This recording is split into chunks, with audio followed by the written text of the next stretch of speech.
Boxing King Media in association with Boxraw. Delighted to be joined by Dominic Ingle. Dom, appreciate you doing this for me at short notice. Obviously, we've seen breaking news today that has kind of took the boxing world by storm again. AMIR Khan, it's come out that on fight night he gave a sample of urine to UKAD, which has come back with a finding for Osterine, Osterine, yeah. So yeah, the first thing I want to ask you is, when did you first hear about this? You know what? Somebody just this morning I was sat in the gym. I was actually with some guys who were doing a film on Brendan and Naz. Well, it's more to do with Brendan actually. So we were doing a consultation with them, and somebody came in. In fact, Kel Brook sent me a message, sent me a screenshot of the news saying he'd failed the test. So, and then I heard about, well, my phone never stopped ringing, but I didn't bother answering it. I mean, it's a year after the date, but I was in a meeting and I just seen all these calls and text messages coming up about AMIR Khan, and I just flicked on it. I just sort of see where he failed the drug test. Just your initial thoughts, because obviously the first thing everyone's wondering is, Ben Shalom's come out today and said he wasn't made aware of it till he's seen it on social media. And from my understanding with the Conor Benn situation, the governing body for, whether it's UKAD or VADA, they have to notify both fighters, the promoter and the boxing board. But it looks like only AMIR Khan was informed. No, that's not true. VADA have to notify the promoter because the promoter takes the contract with VADA. With UKAD, no, they don't have to notify the promoter. They have to notify the boxing board of control first. I think it's then down to the board whether they notify the promoter. It's between it's actually between the fighter and UKAD and the boxing board. That's it. As far as UKAD's concerned, anyway, in my experience of it. So, and I would say, why has it come out now? Because he failed the test the night of the fight. We've gone over a year. So we've gone about 14 months now.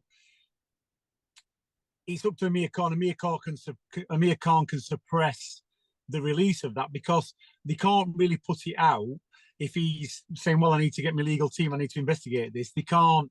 With UKAD, they don't tend to unless, the board or the fighter agree to it. So they can suppress that until it becomes more clear, and that seems what it's done. And it does take sometimes as a backlog. With Kid Galahad when he failed, it took 9 months with the legal stuff and the backlog of cases and the hearing. You have to have a hearing first.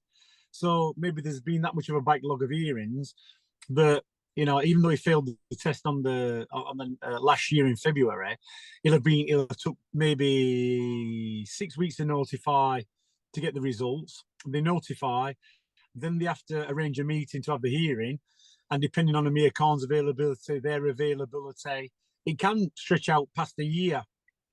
So that's why they've had the hearing, and they've come to that conclusion that it's in his system. So there is more than a good chance that Ben Shalom wasn't aware of it. Could it be 8 to 12 months, really, to be honest. What about the boxing board? The boxing board get notified as soon as a test is available, but that's down to the board. Can't release it to anybody. You have to keep it confidential until till the hearing's actually being done. So could that mean right now, it's slightly off topic, there could be numerous failed tests which we may not find out. But the thing is, the fight will be notified, and as we've seen with Conor Benn, we saw with Tyson Fury years back in Chisora, you have the option of having your license suspended and not boxing until the hearing, or you can actually carry on fighting. But I've only got experience of accepting the suspension until the case is heard. Now, if AMIR Khan boxed Kell Brook on the 19th, he was notified a month later that you failed the test, they will say to him, you can accept this suspension until the case is heard. And when the case is heard, that time in suspension will be taken off your sentence. So, and I believe this, I think it was done, came to I think it came to conclusion. They had the hearing. I think I just looking through the notes. I think it was in. I think it was notified in maybe May, June last year, and then they've had the hearing. So they immediately after the fight, within 28 days, they will have notified him, and he will have accepted the suspension because he hasn't boxed. So it's fair to say that from April last year, Corn will have accepted a suspension. That's 12 months already gone. So in theory, he's only got another year. It will tell you on the hearing, the notes of it all, when his ban's up. So he's probably only got another 12 months to do. So they'll go through the hearing process. He'll give his evidence. They'll come to a conclusion, and they ban him for 2 years. He might have already served part of that ban. So was this all going on behind the scenes whilst there was talks and rumours of a potential rematch? Don't forget the potential rematch was also within like 28 days, 6 weeks. So there's every possibility that even then, depending on the backlog of tests, that he wasn't even aware of it for 6 months, for 6 weeks. So and then even when you get that, he would have probably thought, well, has that happened? And he will have got into obviously his head will have gone up his backside like Conor Ben's did. And he'll be thinking, how can it, what's the explanation? He'll have tried to make inquiries himself, trying to come to some conclusion why it's happened. So they're not going to turn around and say, well, I'm under suspension for a drug ban, and he's going to keep it all under wraps to avoid speculation until he's got it clear in his mind the way he's going to proceed. And then from what I've read, apparently a week before he was tested and that came back clear. So what happened is, I'll tell you now because I've read the report briefly. He was tested on the 20th, 21st. He was tested on the 20th and the 21st of January, and also on the 12th of February by UCAD. Well, actually, he was tested twice in America by USADA, which is the American version of UCAD. So they all work together. So UCAD will have informed USADA, test Corn is training in America. So he's done the test. Now, you don't get a notification of your tests with USADA or UCAD. So they've turned up randomly and tested him. So he wouldn't have if he was taking drugs, he'd have had no time to clear his system. It's random. With VADA, it's kind of it is random, but once you're on a VADA program, in the 10 or 12 week period you're getting tested, that they're going to come for you at least 2 to 3 times every week through camp. They're going to come.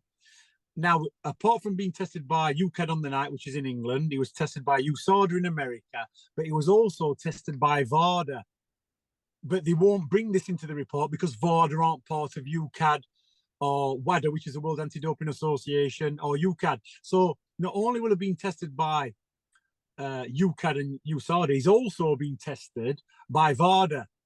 And you know how keen VADA are at picking stuff up. So he's not just passed 3 tests. He's probably passed, if he did as many tests as Kell, he's probably passed 10 tests.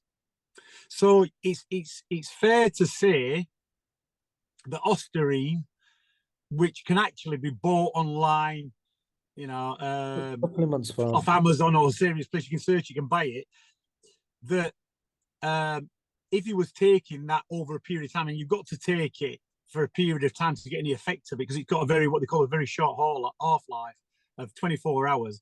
So it breaks down to half its strength over 24 hours. So it potentially you could probably clear it out of your system if you knew somebody was coming to test you, but you've got to be on it probably for 8 to 10 weeks to get any effect. So if he's tested all the way through camp, you would have thought it would have come up in a test, because there's really no way to get around that. But obviously he was tested on the night and he came up on the night. So that actually leads me to believe, my conclusion would be, whichever way my conclusion is that maybe it's an energy drink, or he's had some supplement that he's not taken in camp, but is going to give him a boost on the night, legally give him a boost, so to speak. And it obviously contains Osterine, and people say that's impossible. It's not impossible, because these over-the-counter supplements, what you can actually buy, what are banned, do actually end up in sports supplements. Do you understand? It's not like a drug that you buy from a chemist. It's produced in places like China, and it comes in supplements. So there's every possibility that something he's taken on the night, probably innocently, because taking it on the night, this particular thing won't do anything. It's got to be taken over a long period of time. But surely So you wouldn't be that it stupid to wouldn't do make that. sense. It wouldn't make sense to take it on the night because it's not going to do anything. It's a drug what people take or bodybuilders take to train over a period of time to give them recovery and everything else. To be honest, from what I've read, it's not a particularly effective drug, but it's there and it's in his sample, and he's actually, the reason he's only got a 2-year ban is because he didn't contest it. He said, look, I accept it in my system. I don't know why it's there. I can't even explain, why I've done it. I can't even make an excuse up. It's obviously contamination. I can't argue the point, and they give him a 2-year ban. If he contested it and said, no, this has happened and that's happened, it was in this drink and so somebody gave it me, and he went down that route, what would happen is he would then have to give all the evidence. UCAD would judge the evidence and make a decision. And it would have to be an extremely well-proven argument to get him out of that one. And if he lost that argument, it would be a 4-year ban. So what he's done is, probably what Conor Benn should have done, is hold his hand up and gone, it's in my system. I have not taken it intentionally, but I can't explain why it's there. I can't even put a case forward. I'll have to take my 2-year ban. And that's what he's done. So he's probably only got maybe another year to go if he wishes to box again. Who knows? But he's actually gone down the proper procedure, Con. Fair play to him. What Conor Benn should have done. Conor Benn should have said, oh, fair enough then. And gone down that route, but he didn't. So Conor Benn, I don't know, is it nearly a year since he's had this? He's coming up for what, 8 or 9 months.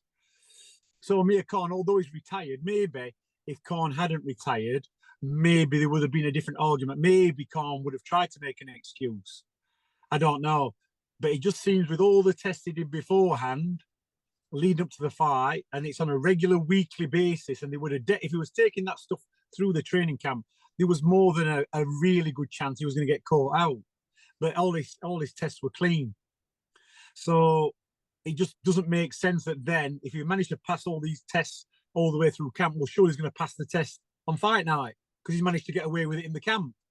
So it does actually lead to the point of it does look like there's some contamination. You can actually read it online. There'll be a printout of the whole case, what his explanation were, which is basically says, I don't know why it's happened, but I accept it's in the system, and he's took his 2-year ban. Yeah, so based on what you know, Dom, and obviously you've kind of described it pretty well there, because I know testing for this fight was pretty big. Kel's said that, and I've heard Amir said that before as well. So if he's randomly getting tested for this particular drug, nothing's coming up, weeks, days before, then on fight night, surely if you're taking a steroid deliberately, you're going to know what positive effects it's going to do for you. Surely nobody would be that stupid to take that steroid on the night. No, because it would have no benefit on the night. It's not a stimulant, you see. It's not a stimulant. It's not going to something what's going to speed you up or make you perform better. It's just something what helps you recover, maybe make you stronger over a period of time. It's got to be. You've only got to Google the effects of it. It's a SARM. So the effect is it's a very weak effect, but maybe over a period of 8 to 12 weeks, it has an effect. So if you're a regular drug tested fighter, and it's very easily detectable.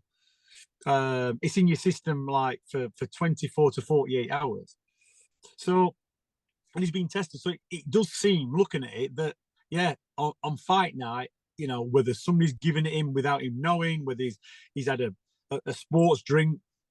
I'm not going to say a pre-workout, because pre-workouts contain a lot of banned stuff, but something that he's probably thought was safe.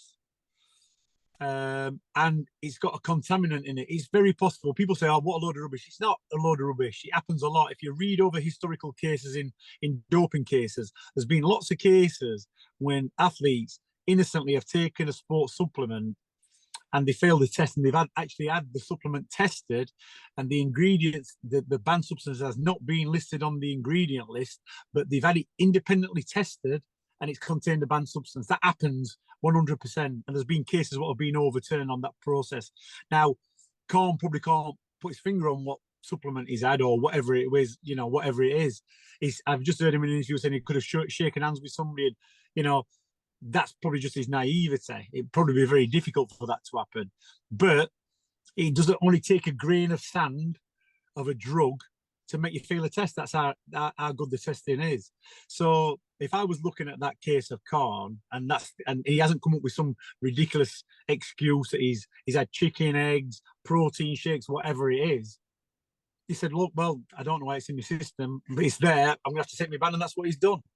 Dom, a lot of people watching this will be finding it quite surprising that I don't use the word defending Amir Khan, but almost kind of accepting that there may be some foul play on, basically you're given a good enough account to the fact that he may not have cheated. Most people are probably expecting you to. Well, let's just say that he has cheated then. Well, what a better example of, well, all right then, banned substances did enhance his performance. And if we're going to go down that route, let's just say he did do it all the way through. Let's say that he managed to evade the testing for 3 to 4 months. Realistically, what benefit did it have to him? Well, he said today that was his worst performance, and so realistically, if he'd have beat Kelbrook, if he'd have knocked Kelbrook out, if Khan had wound back the years and looked 5 years younger in there, well, then you thought, oh well, that all makes sense. But realistically, he said it was his worst performance by his own account, and he got beat up.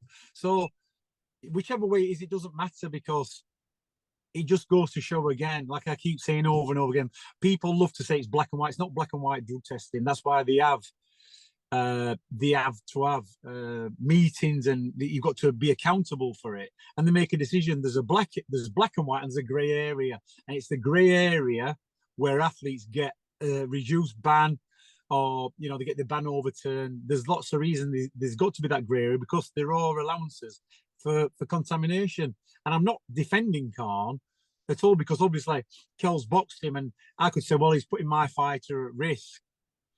But we only know after that.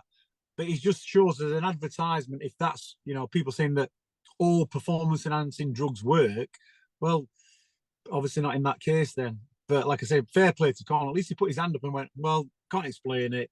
Give me 2-year ban. I'm going to have to take it like that's what I'm going to do. So you've got to give him credit for that. He hasn't tried to circumvent it. He hasn't tried to make up any excuse. He's just, took his punishment. But there will be people saying, well, he was retired anyway.